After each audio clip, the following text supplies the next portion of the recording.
Hello friends, అందరూ ఇలా ఉన్నారండి. వెల్కమ్ టు చాణక్యాస్ నీతి. జీవితంలో ఈ విషయాలని బాగా గుర్తుపెట్టుకోండి.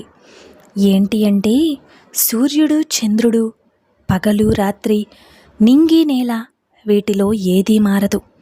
మారేది కేవలం మనిషి, తన ఆలోచన మాత్రమే. నిజమే కదండి. ఈ రోజులా రేపుండకపోవచ్చు, కానీ ఈరోజు నువ్వు చేసే పని రేపటి రోజుని డిసైడ్ చేస్తుంది. గుర్తుపెట్టుకోండి, అనుకున్నవారు మనకు తెలియకుండా ఏదైనా విషయం దాస్తున్నారనే అనుమానం నీకు వచ్చినప్పుడు వెంటనే ఆవేశం తెచ్చుకోకు. నిన్ను మోసం చెయ్యాలనే ఉద్దేశంతో ఇలా చేస్తున్నారనే నిర్ధారణకి అస్సలు రావద్దు. ఇక ఇన్నాళ్ళు నీతో స్నేహం చేసేవారికి తెలియదా నీకు ఏ విషయం చెప్పాలి, ఎలా చెప్పాలని? ఎంత చెప్పాలో కూడా తెలిసే ఉంటుంది, కానీ నీ స్నేహం మీద నమ్మకం ఉంచు. ఇక నీ మనసు నొప్పించకుండా సమయం సందర్భం చూసి వారే నీకు నిజం చెప్తారు. కాస్త ఆలోచించు. ఒక్కటి గుర్తుపెట్టుకోండి, గిట్టనోళ్ళు బయట నీ గురించి పుట్టించే పుకార్లు నీ అరికాలు దుమ్ముతోలా సమానం లాంటివి. ఎందుకు అంటే ఇక ఎప్పుడు అలాంటివి ఎన్ని పుకార్లు నీ చెవిన పడినా, ఎంత దుమ్ము నీ చెప్పుకు అంటినా, ఎప్పుడూ కూడా మీ ఇంటి గుమ్మంలోకి అడుగుపెట్టే ముందే వాటిని వదిలేసేయ్. అప్పుడే నీ జీవితం ప్రశాంతంగా ఉంటుంది.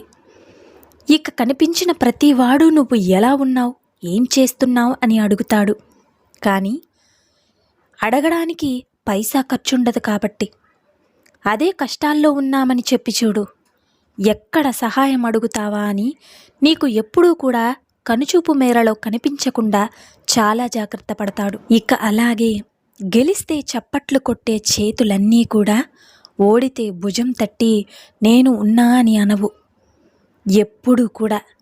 అందుకే ఎవ్వరి సహాయం కోసం ఎదురు చూడకుండా నీ కాళ్ళ మీద నువ్వు నిలబడు. అర్థమైంది కదండి. నీ క్యారెక్టర్ గురించి ఒకరు వేలెత్తి చూపిస్తున్నారంటే వాళ్ళకి నచ్చినట్లు నువ్వు బ్రతకడం లేదని అర్థం. ఇక అలాగే ఎప్పుడూ కూడా ఎవ్వరిని నీ క్యారెక్టర్ చెడ్డదని కాదు, ఎవ్వరూ అలా అనరు, కానీ వాళ్ళు గొప్ప నీతిమంతులని కూడా కాదు కదా. విమర్శించే వాళ్ళ కోసం నీ వ్యక్తిత్వాన్ని మార్చుకుంటే నిన్ను నీలా ఇష్టపడే ఎంతోమందికి నువ్వు దూరమైపోతావు. గుర్తుంచుకో. అలాగే మనిషి అహం నివురుగక్కిన నిప్పు లాంటిది. ఇక మనం దానిని రెచ్చగొట్టనంతసేపు చాలా ప్రశాంతంగా ఉన్నట్లు అనిపిస్తుంది. రెచ్చగొట్టి అగ్గి పుట్టించావో తోకకి నిప్పు అంటుకున్నట్టుగా హనుమంతుడు లంకనే తగలపెట్టినట్టు నీ అహం నీ పరిణామాలకి దారితీస్తుంది. గుర్తుంచుకోండి, మన ఊహకు కూడా అందదు. అందుకే సమయం సందర్భం లేకుండా మనిషి అహాన్ని పరీక్షించకు. గుర్తుంచుకోండి, నిగనిగలాడే బంగారాన్ని మెడలో వేసుకునే హారంగా మారవచ్చు, చిల్లర వేసే హుండీనైనా వాడొచ్చు, వజ్రాన్ని రాజకిరీటంలో తయారు చేసుకోవచ్చు, కాదంటే కాలికి వేసుకునే చెప్పులకి అలంకారంగా అయినా ఉండొచ్చు. కాలికి పెట్టినంత మాత్రాన వజ్రం కాంతి తగ్గదు, హుండీగా మారినంత మాత్రాన బంగారం విలువ తగ్గదు. వాటి విలువను గుర్తించి తగిన స్థానం ఇస్తే అది నీ యొక్క విలువను పెంచుతుంది. లేదు అంటే నీకు చాలా నష్టమని గుర్తుపెట్టుకో. ఇక మనిషి మౌనాన్ని, నిశ్శబ్దాన్ని ఎప్పుడూ కూడా తక్కువ అంచనా వేయొద్దు.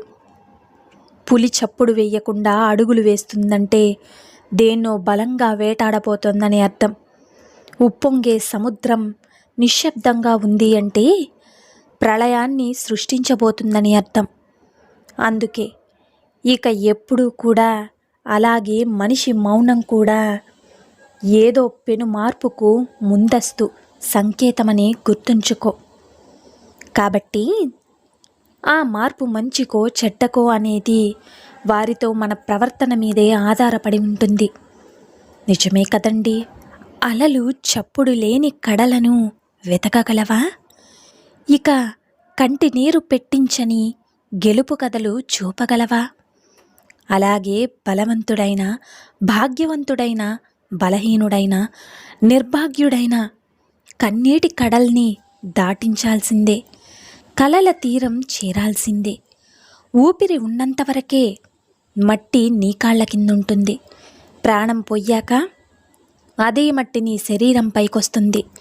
నిన్ను నువ్వు కోల్పోయి సంపాదించిన డబ్బు, గొప్ప కోసం అప్పులు చేసి కట్టుకున్న భవనాలు, ప్రేమను కురిపించని నీ స్నేహితులు, కోపం తెప్పించే నీ శత్రువులు ఎవ్వరూ కూడా నీతో తోడురారు.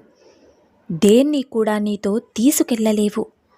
రేపటి కోసం పరుగులు తీస్తూ ఈ క్షణాన్ని వృధా చేసుకోకు. ఈరోజు నీది, రేపనేది ఏదీ నీ చేతుల్లో ఉండదు. కాబట్టి ఇప్పటి నుంచి ప్రతి క్షణం నీకోసం నువ్వు బ్రతుకు, నీలా నువ్వు బ్రతుకు. గుర్తుంచుకో, వర్షం పడినప్పుడు తడవకుండా కాపాడిన గొడుగే వాన ఆగిపోగానే మోయలేని భారంగా మారుతుంది. అలాగే కష్టంలో ఉన్నవాడికి ఆర్థిక సహాయం చేస్తే దేవుడన్నవాడే తిరిగి నువ్వు డబ్బులు అడిగితే నిన్ను ఒక రాక్షసుడిలా చూస్తాడు. ఎవరైనా సరే మనతో అవసరం ఉన్నంతవరకే నమ్మకంగా ఉంటారు. అవసరం తీరిపోగానే ముఖం తిప్పేసుకుంటారు. గుర్తుంచుకోండి, మోసం చేయడం తప్పైతే మోసపోవడం కూడా తప్పే. అందుకని అన్ని విధాలుగా నీ జాగ్రత్తలో నువ్వుండు. జీవితం అనే రంగస్థలంలో రంగు పూసుకోకుండా నటిస్తున్నటువంటి నటీమణులు, నటులు మనము.